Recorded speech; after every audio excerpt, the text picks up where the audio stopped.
Bonjour à toutes et à tous et bienvenue sur ce nouvel épisode du podcast L'Esprit Val-d'Eu, le podcast du Sève. Nous recevons aujourd'hui Thierry Monero, c'est bien ça? Bonjour. Bonjour Thierry. Alors Thierry, si tu devais te présenter à quelqu'un qui ne te connaît pas, comment tu t'y prendrais? Si c'est une personne à titre professionnel, je vais me présenter. Thierry Monéron, je suis avocat d'affaires. Je suis sur le secteur de Marne-la-Vallée depuis 30 ans. Je suis inscrit au barreau de Meaux et je suis associé dans un cabinet d'avocats. J'interviens dans le monde des entreprises. Pour faire simple, je vais dire j'interviens de sa création jusqu'à sa mort, voire sa cession. Et j'interviens dans tout ce qui va être contrat, contentieux, acquisition, vente. D'accord. Tu dis que tu as commencé il y a 30 ans, c'est ça? Oui. Qu'est-ce qui t'a donné envie de te lancer dans ce métier? J'ai fait des études de droit. Et à la fin de mes études de droit, je voulais être conseil juridique et fiscal, parce qu'à l'époque, il y avait encore avocat et conseil juridique et fiscal. Je voulais être conseil juridique et fiscal, et à la fin de mes études, il y a eu la fusion entre les deux professions. Pourquoi tu as choisi le Val d'Europe? J'ai choisi le Val d'Europe en 95, lorsque j'ai cherché mon premier job d'avocat. Il y avait un cabinet sur Meaux qui cherchait un jeune conseil juridique et fiscal. C'était pile poil ma formation, et je suis arrivé sur Meaux. Et très rapidement, avec mes associés, disons à l'époque mes patrons qui sont devenus mes associés, on a décidé de prendre un cabinet sur le Val d'Europe. Est-ce que tu te souviens de ton premier client? Je me souviens très bien de mon premier client. D'ailleurs, aujourd'hui, je suis très copain avec son fils. On est membre du même club rotarien. Et donc c'était il y a... 95, juin 95. Quelle a été professionnellement ta plus belle réussite? Je pense que tous les dossiers, c'est une réussite. Même on peut perdre des dossiers, c'est une réussite. On peut avoir un client qui est assigné pour 100 000 euros et il va être condamné qu'à 30 000. On a perdu, mais on a économisé 70 000 euros. Donc tous les dossiers, c'est une réussite. Oh, ça, c'est une belle philosophie. Et ton plus gros fail alors? J'en ai pas. Je pense que... Non, mais je pense que tous les dossiers, on va les traiter de la même façon. Donc on peut pas ressortir un dossier. Je veux dire, ça fait 30 ans que je traite des dossiers. Je peux pas dire le plus beau dossier que j'ai eu, c'est celui-là. Non, je pense que c'est un ensemble de dossiers qui font que tu t'éclates dans ta profession et tous les dossiers, c'est une réussite. Tous les dossiers, c'est un succès. Tant que ton client repart en te remerciant, c'est l'essentiel. Ok, chouette. Alors, pourquoi le Sève? Le CEF, ça remonte à quelques années. À l'origine de sa création, j'ai deux copains qui sont Christophe Giral et Stéphane Torrent qui me disent viens, on va créer une nouvelle association. J'étais déjà dans d'autres associations à ce moment-là, et ils sont venus nous chercher, et puis je les ai suivis, et c'est une belle aventure, et mes cabinets successifs sont membres du CEF depuis le début.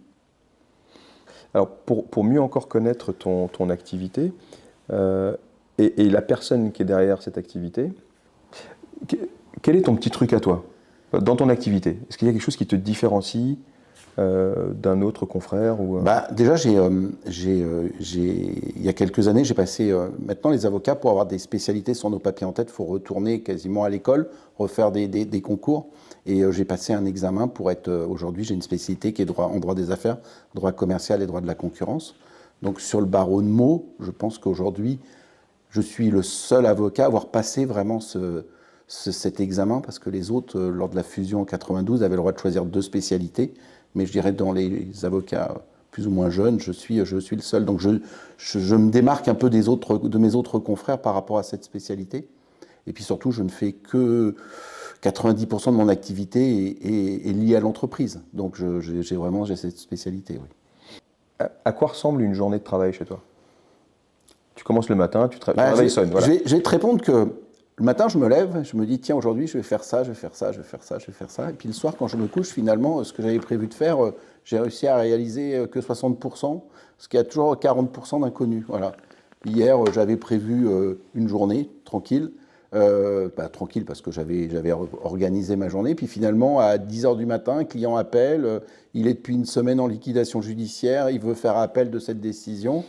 Ça a été pendant 2 heures concentré sur ce dossier et l'affaire repasse ce vendredi au tribunal. Donc j'ai une activité où tous les jours c'est différent, on programme nos audiences parce qu'on est obligé d'y être, mais sinon c'est toujours l'imprévu. Et c'est ce qui fait le charme de cette profession aussi. Est-ce que tu as une morning routine le matin? Non, pas vraiment, pas vraiment. Je me lève, je me lave, je prends la voiture Ah, et quand je même. pars au cabinet. Un café quand même. Oui, mais pas tout le temps. Des fois, je fais le café, mais je suis un peu à la bourre. Donc, le café reste sur la table de la cuisine et je le prendrai au cabinet ou au palais de justice. Comme celui que tu as dans les mains, là, tu as Comme j'ai celui sévi, dans là. les mains, oui. Voilà. Tu peux le poser si tu veux. Ouais, je vais le poser.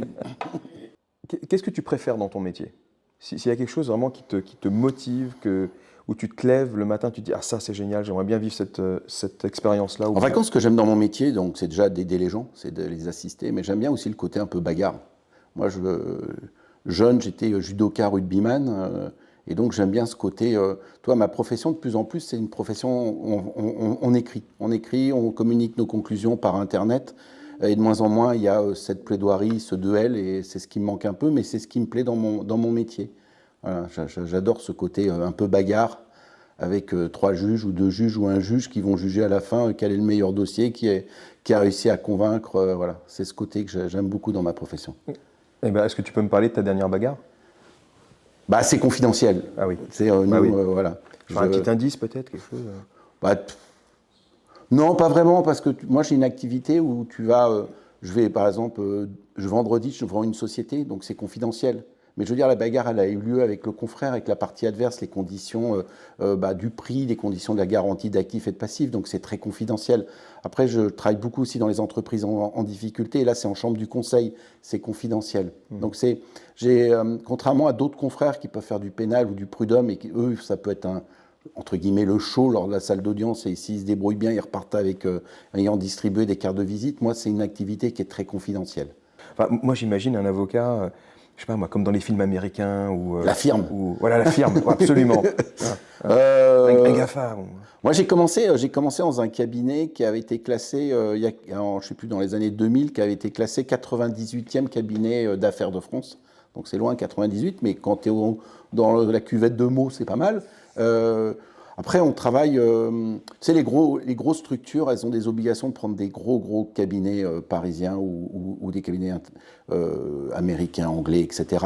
Donc moi, j'ai une clientèle qui est locale, et donc je peux avoir des belles entreprises au niveau local, et puis je peux avoir le petit artisan du bout de la rue. Mais je dirais les deux ont besoin d'un avocat d'affaires, et les deux, on va les défendre de la même façon. Qu'est-ce que les gens ne soupçonnent pas de ton métier?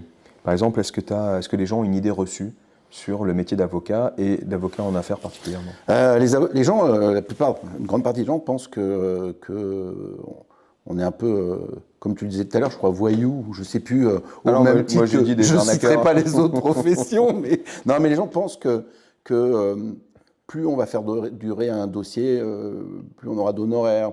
Voilà, c'est des images qui sont erronées. Alors moi, j'explique aux clients que plus vite je ferme mon dossier, plus vite je suis rentable au sein de mon cabinet. J'ai oublié ta question.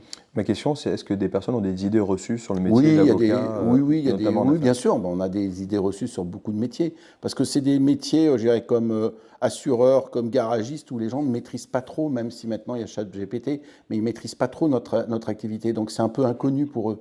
Ils viennent nous voir, ils sont attaqués par le voisin parce qu'il y a les branches du cerisier qui dépassent, et ils ont l'impression que ça va être très simple, mais en fin de compte, il y a un contentieux, il y a une longueur au niveau de la justice aujourd'hui. Donc les gens n'imaginent pas aussi, puis l'organisation d'un cabinet, ils n'imaginent pas qu'en fin de compte, on est une petite PME, alors suivant la taille du cabinet, mais on est une petite PME avec toute l'organisation qu'on va retrouver dans une entreprise qui peut vendre du matériel, qui peut être un prestataire de service ou qui va faire du jardinage. Alors, ça te demande énormément de boulot, j'imagine, Oui. ça te prend beaucoup de temps. Comment est-ce que tu arrives à gérer ton équilibre vie pro, vie perso? Moi, je dirais que ça vient naturellement. Ça vient naturellement. Tu t'organises ta vie entre les heures au cabinet, les heures au palais de justice, et puis les heures chez toi. Mais aujourd'hui, j'ai des enfants, elles sont grandes, elles ont 20, 23 ans, mais quand elles étaient petites, je travaillais du lundi au vendredi, leur maman pareil, et samedi, dimanche, c'était consacré qu'aux enfants.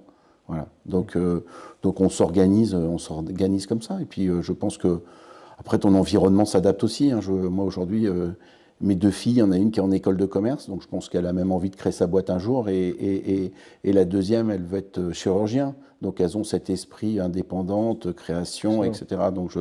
Donc même si c'est compliqué de gérer pro et perso, mais on essaye de faire au mieux. Et voilà.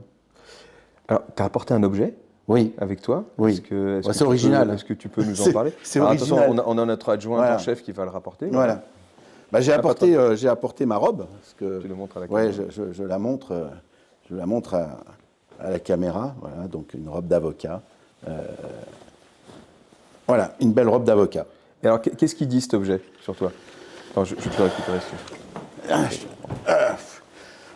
Okay. Je crois que c'est une carapace. C'est une carapace, cet objet. C'est-à-dire qu'à partir du moment où on va la mettre, la parole de l'avocat est libre. Donc ça nous permet, en fin de compte, d'arriver en salle d'audience et grâce à cette robe, on va se permettre de dire beaucoup de choses.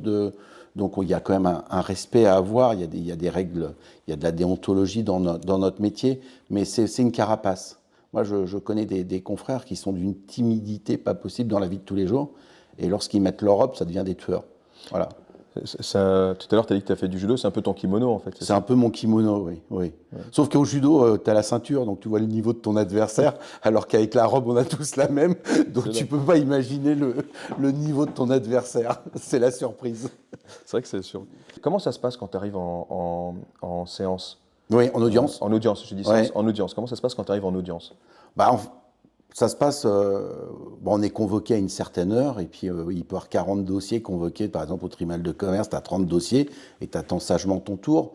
Après, je dirais que j'ai fait un peu de compétition quand même dans le judo, même un peu beaucoup.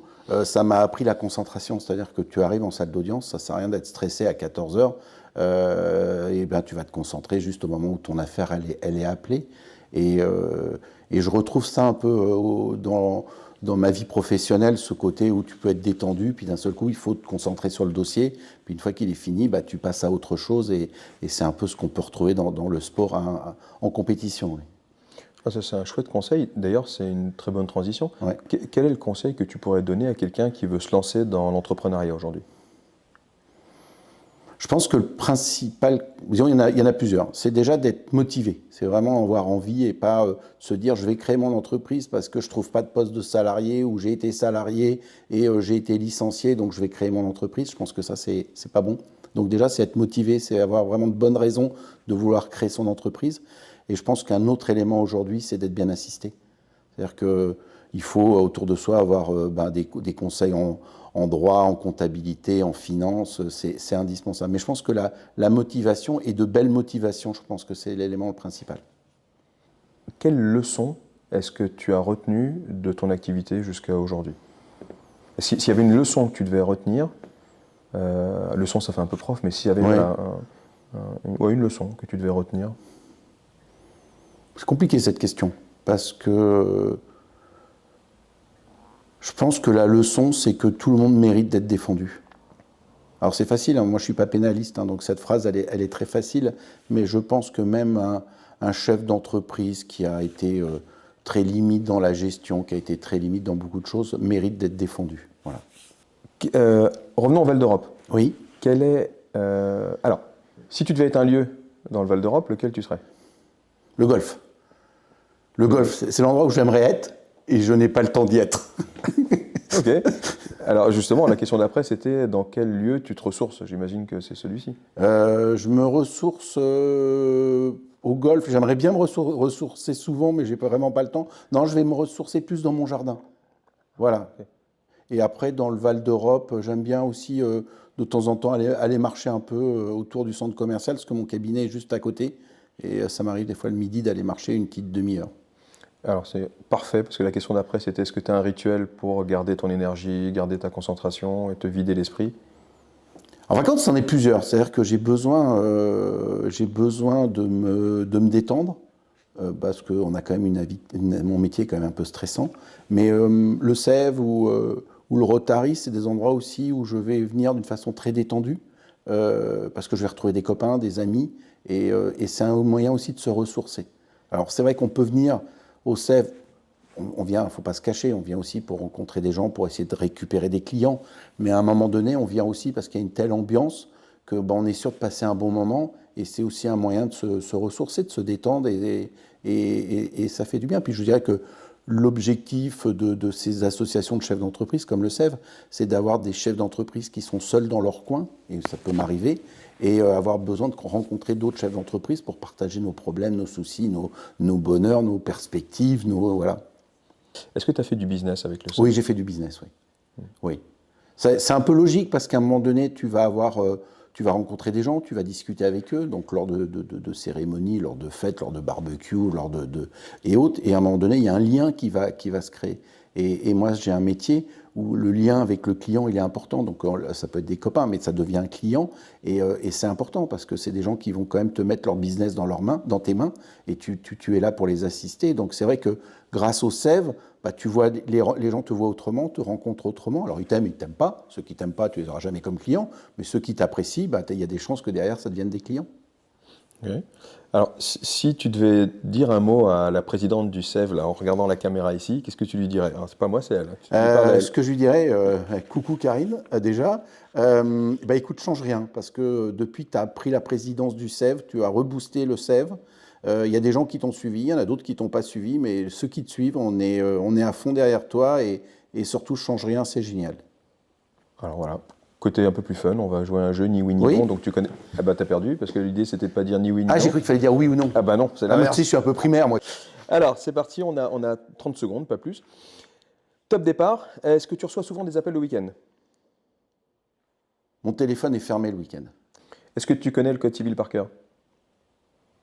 Il n'y a aucune obligation de le connaître par cœur. Attention piège, est-ce que tu as déjà plaidé en robe? C'est une obligation. Est-ce que tu as déjà reçu un client qui avait tout fait lui-même par ChatGPT? Ça arrive de plus en plus. Les gens viennent te voir maintenant, ils ont préparé leur dossier, ils te le posent sur le bureau et puis ils te demandent de relire leurs écritures, leur prose. Et sinon, tu as un truc pour éviter de payer trop d'impôts? J'aimerais bien. Et c'est une question qu'on me pose depuis 30 ans. Est-ce que tu fais des siestes pendant les repas? Je m'endors rarement entre midi et 2 parce que je suis au restaurant. Et est-ce que tu as déjà fait une visio en pyjama? Alors j'ai pas... Non. Ah, j'ai perdu. Le plus marrant, je vous renvoie à mon site internet, c'est que la photo de mon site, j'étais dans mon jardin, j'ai la chance d'avoir une piscine, j'étais en maillot de bain en train de me baigner, et là une cliente m'appelle, elle me fait « j'ai mon photographe qui est là » parce qu'elle venait de s'acheter un restaurant, et la photo de mon site, je suis en chemise et en blazer, mais en dessous je suis en maillot de bain et en tongs. Très drôle. Véridique. Thierry, merci beaucoup. Je te remercie. Merci pour le temps que tu passes pour ces petites interviews. Bah écoute, c'est un plaisir. Merci à vous d'avoir suivi ce premier épisode du podcast Val 2, le podcast du SEV. À bientôt.